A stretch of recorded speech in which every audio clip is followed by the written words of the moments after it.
very important din po before proceeding to clarify po on the remarks also of the Vice President that Congress is undertaking a fishing expedition relating to her impeachment. Hindi rin po ito totoo.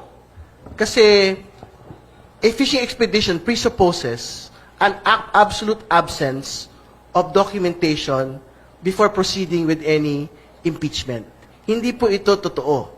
No? So, sa totoo lang, even if we don't undertake subpoenas, the impeachment proceeding against the Vice President will in fact proceed. It is essentially complete. Kasi what do we have today? We have the COA reports on confidential funds.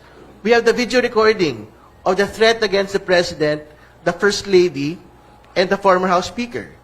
We have copies of the SALN of the Vice President.